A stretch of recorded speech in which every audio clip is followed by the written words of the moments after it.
Bonjour à tous. Alors, je me suis dit que tant qu'à poursuivre dans le modèle P-64 de l'armée canadienne, j'allais vous présenter quelques autres pièces de cette époque, dont le fameux, ce qu'on appelle amicalement le funny hat et le foulard de combat. Ce sont des pièces que l'on retrouve très communément ici dans le marché du militaria au Canada, mais vous allez voir que le fameux funny hat a une histoire plus que centenaire. Donc, je vais vous expliquer la chose au cours de cette présentation. Commençons par le chapeau de combat, pour donner son titre. Euh, Évidemment apparu avec, dans les années, au début des années 60, avec la refonte euh, euh, modèle 1964.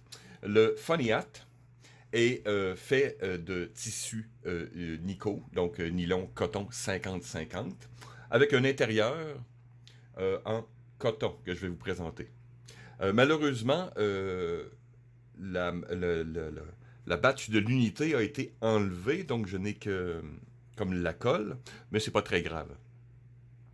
Donc, c'est un chapeau à rebord très court qui peut être replié. Et d'où le surnom de ce chapeau, selon l'armée, le pays ou l'unité. Mais on appelait amicalement le Peter Pan, le Robin Hood, le Funny Hat, c'est le titre que nous, on l'appelait dans mon temps, ou un Giggle Hat, qui est un peu l'équivalent australien, si on peut se permettre, du Funny Hat. Donc, chapeau risible, chapeau drôle, pour une raison évidente, c'est que vous aviez évidemment un look euh, un peu ridicule avec ça sur la tête, mais c'est un chapeau qui était et qui est encore extrêmement fonctionnel, puisque ce type de chapeau aussi qu'on peut appeler à l'occasion dans le civil un bucket hat, donc un chapeau seau, si je traduis librement, est extrêmement bien adapté aux conditions chaudes et humides, et on pourrait dire aussi d'un point de vue tactique, puisque vous avez une pièce d'équipement très près de vous, donc très près du corps ajusté. Donc, vous avez peu de perte de visibilité au niveau des oreilles, des yeux, et vous pouvez configurer, évidemment, ce chapeau de diverses méthodes. Donc, la classique que je viens de vous montrer en mode Robin Hood. Mais vous pouvez bien sûr euh, relever le tout à la Gilligan si vous voulez. Donc, plein de configurations un peu étranges et ridicules, mais fonctionnelles. Maintenant, je vais enlever mon mannequin 2 secondes. Je ne sais pas si on voit bien l'intérieur. L'intérieur, vous voyez que l'avant est renforcé, on pourrait dire, comme une casquette. Donc, ça lui donne une certaine rigidité, spécialement sous la pluie. Ces chapeaux, comme les bunny hats américains ou autres, ont tendance, bien sûr, quand ils sont complètement humides, à se déformer et à littéralement vous tomber dans la figure. Donc, ici, une chose bien pensée en renforçant l'avant. Je vais retourner le chapeau pour vous montrer l'intérieur. Donc, une coupe classique de couture de type baseball. Mais vous avez des caches-oreilles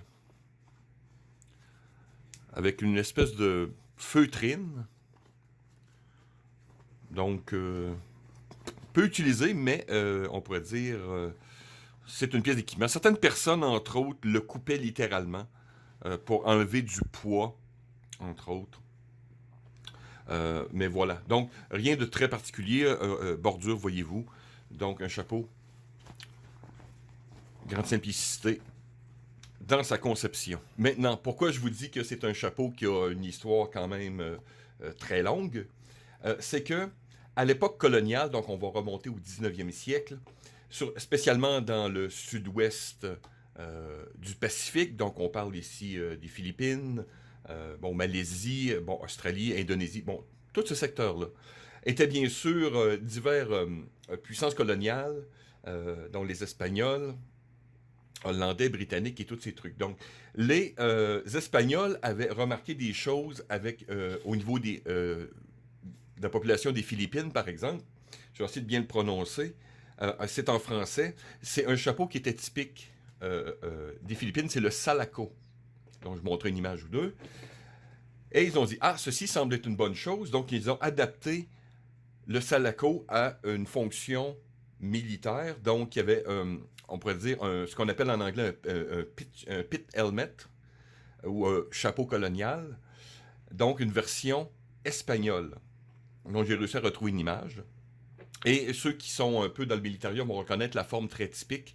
Et ensuite, les Anglais ont piqué l'idée. Euh, Est-ce qu'ils ont apparu en même temps? Bon, je ne sais pas, mais il semble que les racines viennent du colonialisme espagnol. Les Anglais ont adapté et ont fait leur propre pit helmet, donc chapeau colonial, que l'on connaît très bien par sa forme très typique d'aventurier ou militaire du 19e siècle et un peu du début du 20e siècle. Donc les Anglais avaient ce chapeau. Qu'est-ce qui est arrivé, bien sûr, c'est que c'est un chapeau qui a eu un grand succès. Ensuite, est venue surtout la Deuxième Guerre mondiale.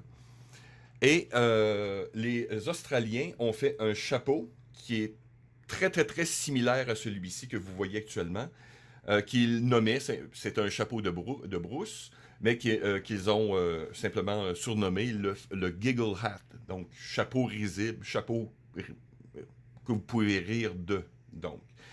Ensuite, évidemment, ça ne se prit qu'un pas ou deux.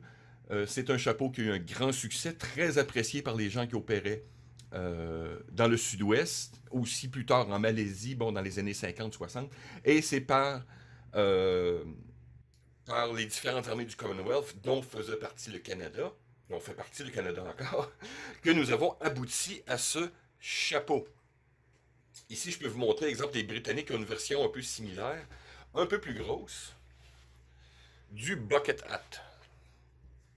Il ressemble à un bony hat classique américain, mais celui-ci n'est pas, le rebord n'est pas plat. Donc il est vraiment un peu comme ce qu'on appelle un bucket hat. Et je regardais plusieurs militaires, exemple en Irak ou encore, parce que c'est un chapeau qui est encore disponible. Certains cousaient l'avant sur le rebord. Enfin bref, il y avait toutes sortes de modifications comme tout bon soldat va faire avec ses pièces d'équipement sur le terrain. Mais c'est pour vous dire que ce fameux chapeau, que l'on retrouve dans certains surplus pour 1$. Moi, j'ai trouvé le mien justement dans un magasin pour 99 cents, donc 1$.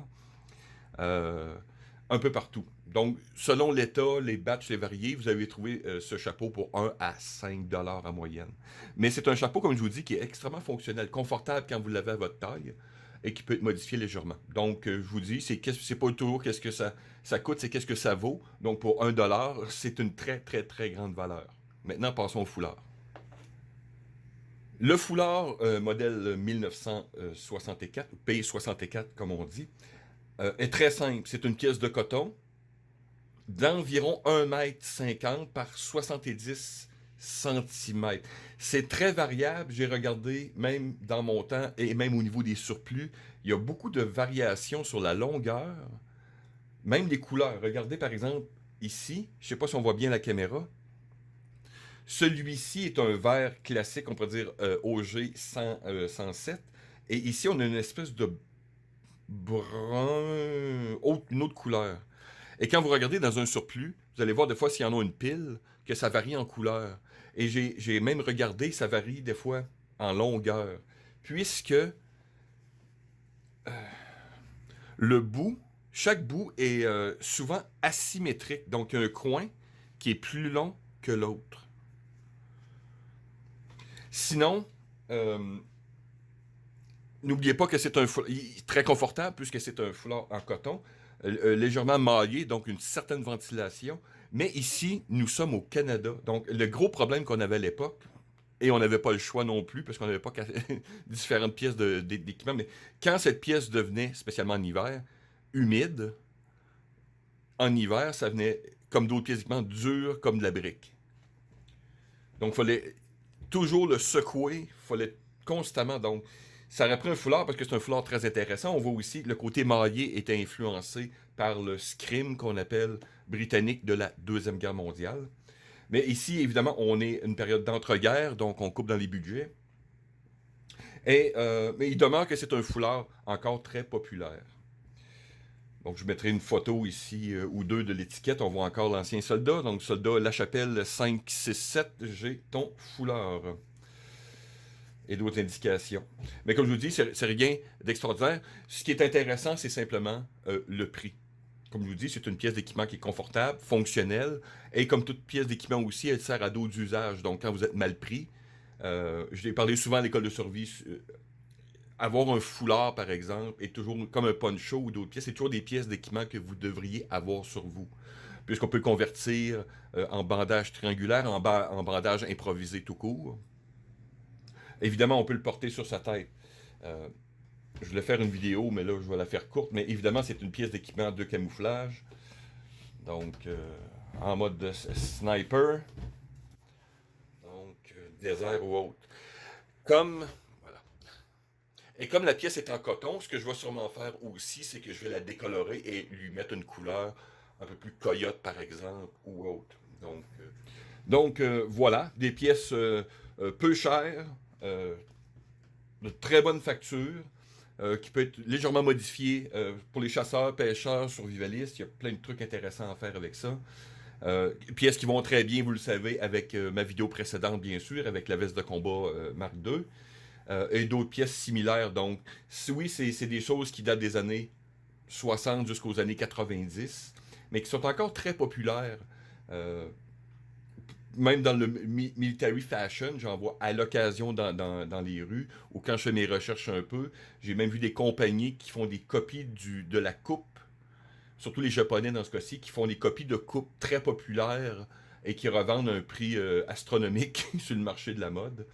Mais bon, comme je vous dis, ça traîne souvent dans les surplus, et c'est toujours une bonne chose de vous avoir un petit chapeau sympathique, beau, bon, pas cher. Donc, merci de m'avoir écouté. À la prochaine.